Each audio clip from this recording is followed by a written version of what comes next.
Bienvenidas, bienvenidos a mi canal, esto es Esoterismo Tradicional y en esta ocasión vamos a compartir unos fragmentos del libro El Sistema del Anticristo de Charles Upton, un autor contemporáneo, tradicional y cercano a las posturas de René Guénon. En su libro va a analizar el surgimiento del sistema del Anticristo. Él considera que jugará en ambos lados contra el centro. Esto está muy relacionado con un vídeo que publiqué hace tiempo sobre los riesgos del tradicionalismo y sobre la creciente polarización. Yo creo que es obvio que no solo en Europa, como hemos visto en estas últimas elecciones europeas, sino también en el continente americano, cada vez está todo más polarizado, aunque obviamente esto viene ya de largo. La verdadera batalla espiritual que tendremos que luchar contra el anticristo es un asunto que trata más de el centro, del corazón, como venimos hablando en todos estos vídeos de símbolos fundamentales, la importancia del centro, con esa presencia de Dios en nosotros, y va a tener mucha más relación con este tema que con la libertad o la tiranía o las religiones y el secularismo o el tema del gobierno mundial.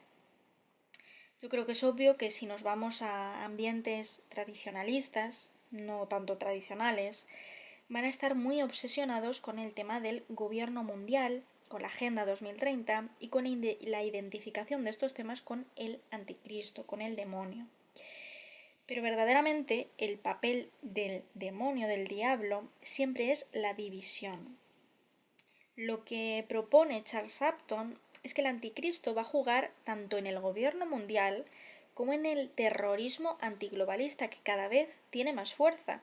Quizá hace unas décadas se veía más bien que la fuerza estaba en el nuevo orden mundial creciente. Pero vamos viendo cómo cada vez estos enemigos del globalismo van teniendo más poder. Y eso para Charles Upton es una mala señal, porque se está creando el ambiente, el caldo de cultivo para este surgimiento del sistema del anticristo, que no será unidireccional, que no estará únicamente posicionado con los globalistas, sino también con los antiglobalistas. Por eso, como siempre, el mensaje esotérico es la vuelta al centro, la vía recta, no posicionarse con las polaridades, con los extremos, mantener la calma y mirar siempre hacia adentro y no tanto hacia toda la problemática externa. Sin más dilación, comenzamos con el vídeo. El sistema del anticristo y la crisis mundial. La globalización y el gobierno mundial no son, en mi opinión, el sistema del anticristo, aunque se cuenten entre los factores que harán dicho régimen posible. Creo que el sistema del anticristo emergerá, está de hecho emergiendo, del conflicto entre el nuevo orden mundial y el abanico de reacciones militantes contra él. En la época de Jesús, el gobierno mundial era el Imperio Romano. Los celotes eran los revolucionarios antirromanos. Jesús tuvo cuidado de no hacer declaraciones que pudieran comprometer la causa de los celotes y hacerle aparecer como colaborador de los romanos, pero también se relacionó con centuriones y agentes de Roma, también con recaudadores de impuestos judíos, escandalizando a muchos patriotas hebreos. Surgió del pueblo llano, oprimido tanto por Roma como por las clases dominantes coloniales judías que hacían el trabajo sucio a ésta. Y denunció a esos sectores, escribas, fariseos, saduceos y herodianos, que hacían causa común con el imperio, en tanto no dijo una palabra contra los celotes y los esenios. Jesús no se identificó con la vanguardia violenta que actuaba en nombre del pueblo. Podemos decir, por tanto, que por las mismas razones que Cristo evitó ser identificado tanto con el Imperio Romano como con sus oponentes activos, deberíamos ser cuidadosos y no identificar estrictamente al anticristo ni con el gobierno mundial ni con el terrorismo antiglobalista. Ambos proporcionarán el escenario del que emergerá, pero tal como Cristo evitó ser reivindicado por ningún partido, porque su misión redime no solo a los judíos, sino a toda la humanidad, El anticristo, para edificar su poder sobre todos los aspectos del alma humana, en los últimos días, jugará en ambos lados contra el centro. El anticristo, en otras palabras, no es principalmente enemigo de la democracia o la independencia nacional, sino de la humanidad en sí, considerada como creada a imagen y semejanza de Dios. En su más profunda esencia, la batalla entre Cristo y el anticristo no es entre libertad y tiranía, aunque el anticristo no pueda entrar allá donde existe la verdadera libertad. Ni tampoco es una lucha entre los cuerpos religiosos tradicionales y la sociedad secular, aunque el campo de este conflicto pueda, al menos en algunos casos, estar más próximo a la guerra real, sino entre la sagrada presencia de Dios en el corazón humano y la sacrílega violación de esa presencia. Cuando veáis, pues, la abominación de la desolación anunciada por el profeta Daniel, erigida en el lugar santo, el que lea que entienda, entonces los que están en Judea huyen a los montes. Mateo 24. Al socavar y comprometer a todas las formas religiosas, la globalización se halla en vías de destruir todas las culturas tradicionales y nacionales. Pero ponerse sin más a todo plan y acción a escala global resulta también problemático. La irónica verdad es que, puesto que tenemos el globalismo, necesitamos globalismo. Si el negocio es internacional, las uniones deben también ser internacionales, o los salarios podrían eventualmente descender en todas partes por debajo del nivel de subsistencia. Si las epidemias son globales, los programas de sanidad pública deben cruzar las fronteras nacionales. Si la contaminación es global, los esfuerzos para limitarla deben ser globales. Si el crimen es global, la policía debe serlo también. Si las naciones emergentes y las bandas terroristas desarrollan armas de destrucción masiva, deben hacerse intentos para limitar su proliferación. No tenemos otra elección que tratar de gobernar la Tierra a escala planetaria. Pero la lucha para conseguirlo está produciendo resultados ambiguos. Si para consolidar su dominio los poderes existentes pueden manipular el ecologismo, los programas de salud pública, la pacificación por la fuerza y la guerra contra el crimen internacional, el terrorismo y el tráfico de drogas, lo harán. O más bien, lo hacen. Quien se oponga al esfuerzo por salvar el medio ambiente, cortar el tráfico internacional de drogas o limitar la amenaza del terrorismo nuclear, estará trabajando contra los mejores intereses de la Tierra y de la humanidad. Pero aquel que se identifique con dichos esfuerzos o ponga sus esfuerzos en ellos, se engañará. La Tierra no puede ser gobernada a escala planetaria, porque las fuerzas del globalismo que aspiran a este gobierno son las mismas que están en primer lugar creando estos problemas. La extensión global de la industria y la explotación de los recursos, originada en la actualidad, pese al interludio comunista, dirigida por el capitalismo transnacional, son el origen de la degradación medioambiental.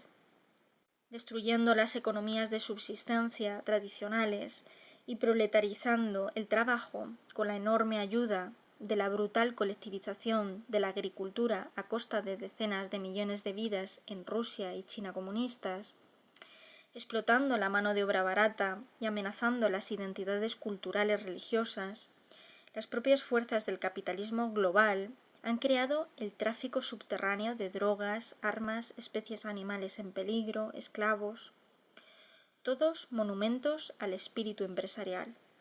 Posiblemente, solo un gobierno mundial podría limitar el poder destructivo de estas fuerzas económicas internacionales, pero cuando tal gobierno emerja, si es que lo hace, incluso aunque pueda tener alguna influencia mitigadora sobre los desastres globales, lo hará como agente de estas fuerzas, no como su adversario.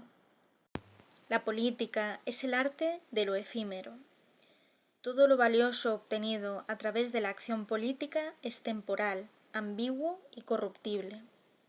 Esta es la naturaleza del tiempo y de la historia, su esencia misma. La lucha por la justicia social o por salvar el medio ambiente es encomiable.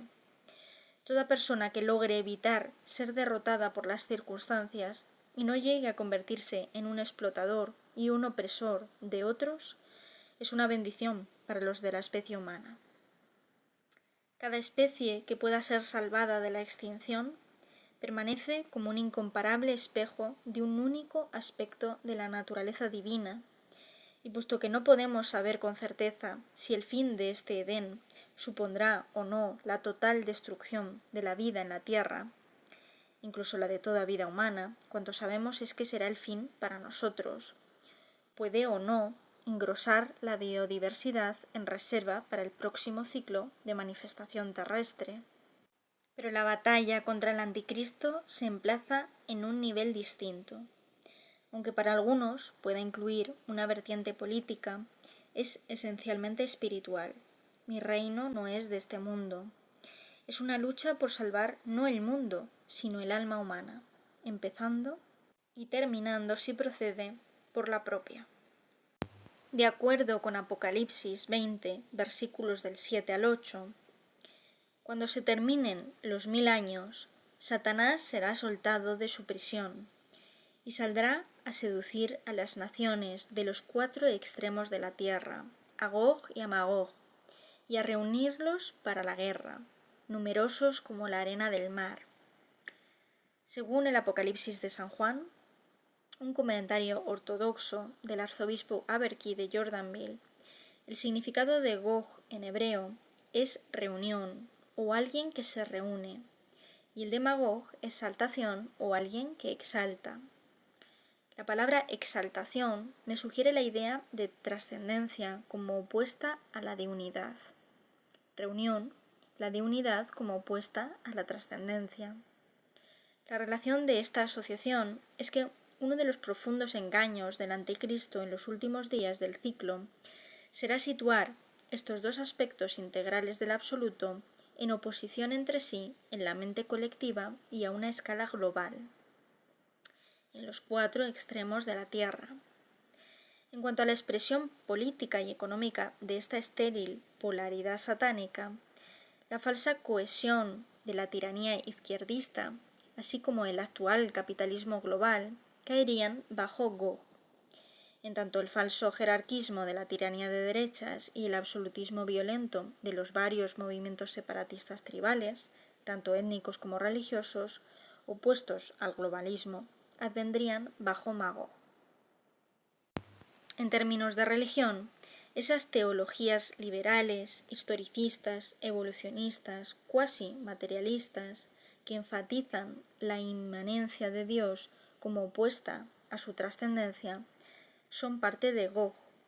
En tanto las teologías reaccionarias que exaltan la trascendencia sobre la inmanencia, miran al mundo material como un valle de lágrimas, denigran el cuerpo humano y contemplan la destrucción de la naturaleza con indiferencia, sino con aprobación secreta, puesto que lo mejor que podemos esperar es olvidarnos de todo, son parte de Magog.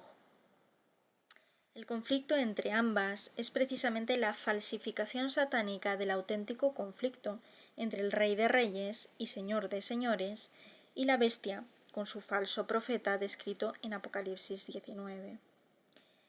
Quienes puedan ser atraídos con engaños a una guerra fraudulenta entre elementos que deberían reconciliarse porque son en esencia parte de una misma realidad vista en un espejo distorsionador, no oirán la llamada a combatir en la verdadera guerra entre fuerzas que ni deberían ni podrían reconciliarse, las de la verdad y la mentira. El globalismo, por cuanto suministra el escenario para la emergencia de esa jerarquía invertida de que hablara Guénon, contiene también la semilla de Magog. En tanto el tribalismo, como herencia común de cuantos están excluidos de la élite global, sostiene la semilla de Gog. En los últimos días, ningún partido, clase ni sector puede mantener su estabilidad ideológica por largo tiempo. La velocidad de contradicción se acerca a la de la luz. En un mundo profundamente polarizado entre el Gog del globalismo sincretista y el Magog del tribalismo exclusivista. Una palabra, tribalismo, que está empezando a denotar lo que solía llamarse nacionalismo o patriotismo o fidelidad, la propia religión. La unidad trascendente de las religiones representa claramente un camino del medio, una tercera fuerza, al menos en el campo religioso. Se opone tanto al universalismo de las élites globalistas como a la autoafirmación violenta de las tribus oprimidas y marginadas por dichas élites. Quizá esta es una de las razones por las que grupos e individuos que sostienen esta doctrina han sido sometidos a ese inmenso grado de presión física que algunos observadores en los suburbios de la escuela tradicionalista, como yo mismo, no podemos dejar de advertir. Es razonable conjeturar que nada gustaría más al anticristo que subvertir y desacreditar a los tradicionalistas, dado que la unidad trascendente de las religiones es una de las pocas visiones del mundo que posiblemente podrían alzarse en el camino del conflicto estéril y terminal entre globalismo y tribalismo, que es la tónica de su sistema en la arena social. Si todas las alternativas posibles a la lucha entre globalismo y tribalismo desaparecen de la mente colectiva, el anticristo habrá ganado. Puede usar el globalismo político y económico y el universalismo de una espiritualidad mundial para subvertir y oprimir todas las religiones integrales y las culturas religiosas, forzándolas a estrechar sus visiones y violar la totalidad de sus propias tradiciones como reacción contra ello. Puede conducirlas a excesos terroristas e intolerantes que les harían parecer bárbaras y obsoletas a ojos de aquellos que se debaten entre una identificación global o una tribal, y al mismo tiempo lanzar a todas al cuello de las demás, unir para oprimir, dividir y conquistar. Bajo este prisma podemos apreciar que el exclusivismo de la cristiandad conservadora y o tradicional es su mayor fuerza a la vez que su mayor debilidad. Lo mismo podría decirse con ciertas reservas del judaísmo y el islam. El exclusivismo de estas religiones abrahámicas les permite encastillarse conscientemente frente al sistema del anticristo. A la cristiandad, por su espíritu de catacumba y su habilidad derivada en última instancia del monasticismo, para edificar fortalezas espirituales frente al mundo. Al Islam, por el hecho de que Dar el Islam continúa siendo el mayor bloque de humanidad que en parte, y aunque a niveles muy variados, está aún social y políticamente organizado en torno a la revelación divina, como lo estuvieron la Europa medieval y el Imperio bizantino. Por otra parte, su propio exclusivismo ha impedido a estas religiones, salvo en contados casos, hacer causa común contra el universalismo globalista y el secularismo. Pero estas religiones permanecen vulnerables a las tácticas de divide y vencerás del sistema del anticristo. Una fase que, si damos crédito a especulaciones teológicas tradicionales como las contenidas en Las últimas cosas de Denis Engelmann, bien podría ser el preludio de otra posterior de Une y oprimirás, de capitulación de los exhaustos exclusivistas anhelantes del fin de un conflicto sin fin ante el universalismo satánico del anticristo. Según Las últimas cosas, el anticristo se revelará en Jerusalén y se proclamará rey de los judíos. La nación judía, así como muchos cristianos, le aceptará. Desde la perspectiva islámica, sin embargo, cualquier regente mundial que fuera inicialmente rey de los judíos y al que después se sometieran los cristianos, sería reconocido de inmediato y universalmente como el anticristo. A menos que el Islam tradicional e incluso el Islam fundamentalista vayan virtualmente a desaparecer, es inconcebible que semejante figura pudiera animar a los musulmanes a aceptarla como el Mahdi o el Jesús escatológico. Por tanto, si las predicciones recopiladas por Engelmann son en algún sentido exactas, está de hecho presentado, como escenario escatológico más probable, una masiva apostasía de judíos y cristianos que dejaría únicamente a los musulmanes al tanto de quién es realmente el anticristo y listos para presentarle batalla. ¿Cómo entonces podría el anticristo emerger como un verdadero monarca global, aunque satánico. Quizás sea la oposición militante de un Islam desacreditado a ojos del resto del mundo, a un Salvador admirado casi universalmente, lo que termine por consolidar el poder de éste. El gobierno mundial en ascenso muestra muchos signos de ser el anunciado régimen del anticristo. Pero esto, como ya he puntualizado, no es tan simple, pues las fuerzas tribales en reacción contra el globalismo son en última instancia parte del mismo sistema. De acuerdo con uno de los muchos escenarios posibles, las fuerzas satánicas operantes en el fin de León serían muy capaces de establecer un gobierno mundial solo para construir el escenario necesario para la emergencia del anticristo como gran líder de una revolución mundial contra ese gobierno, que si triunfara sería el verdadero gobierno mundial. También el martirio del anticristo a manos de tal gobierno podría constituir un deliberado e incluso escenificado autosacrificio, farsa escénica de la muerte de Cristo y conducente a una resurrección fraudulenta. No estoy sosteniendo que esto vaya a suceder, no estoy pronosticando.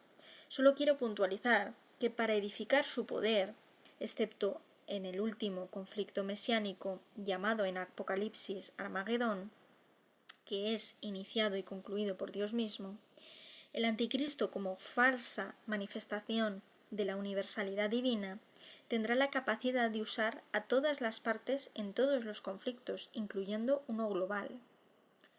Observando la situación, resulta muy chocante advertir que, aunque ocupadas por fuerzas profundamente diferentes, en la Palestina de hoy existen las mismas encajaduras sociopolíticas que hace 2000 años, en los días de Jesús. El gobierno israelí está donde estaban entonces los escribas y fariseos. Los militantes palestinos ocupan el lugar de los celotes. Estados Unidos o la ONU pueden representar al Imperio Romano.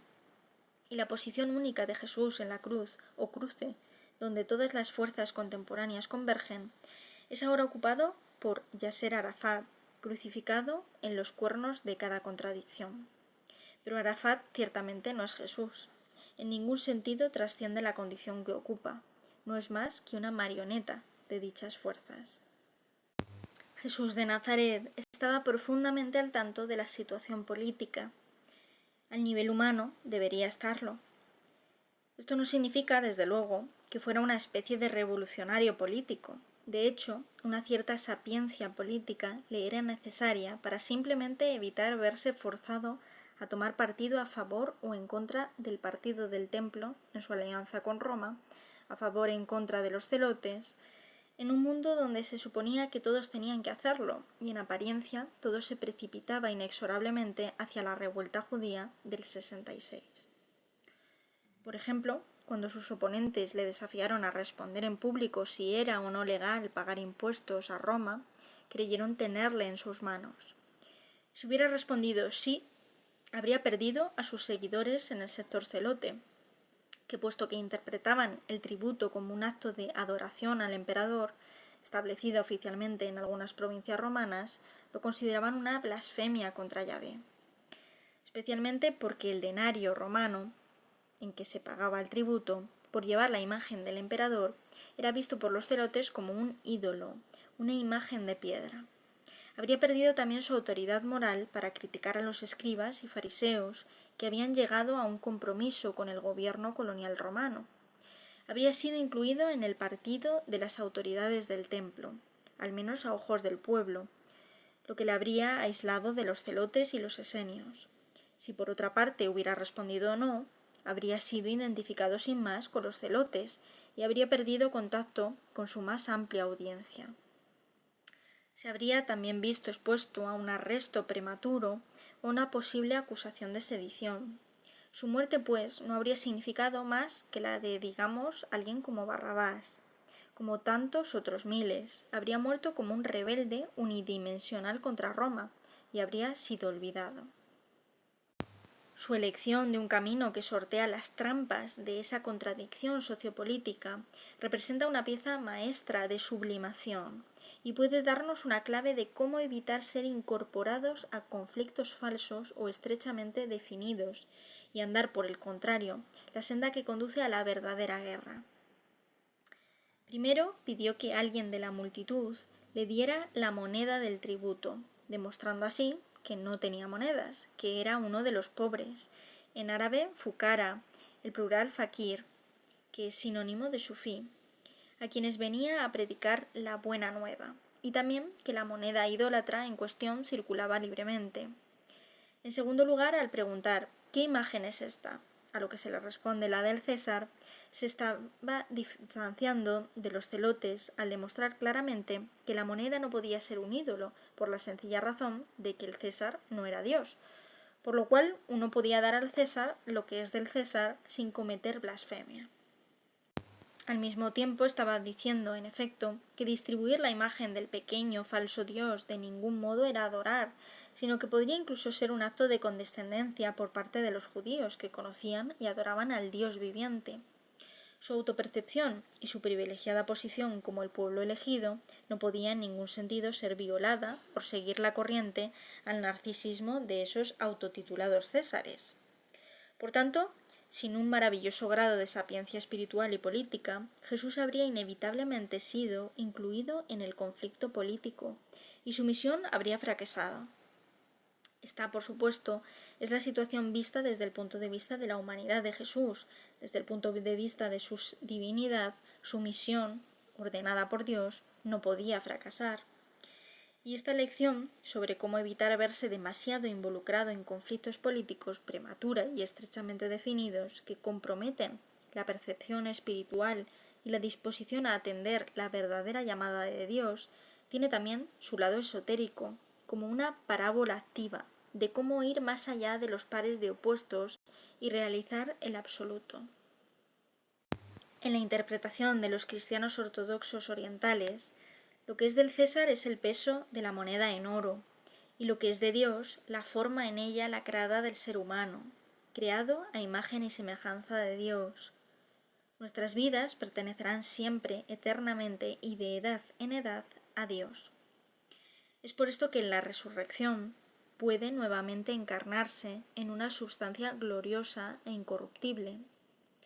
La lección es, no es nuestra vida lo que debemos proteger del anticristo, como ciertos supervivencialistas claramente creen, sino nuestra forma. En los últimos días, como siempre, la lucha no es por retener nuestras posesiones, ni siquiera nuestras vidas, sino evitar perder nuestra alma. En última instancia, esto es lo único que se requiere de nosotros.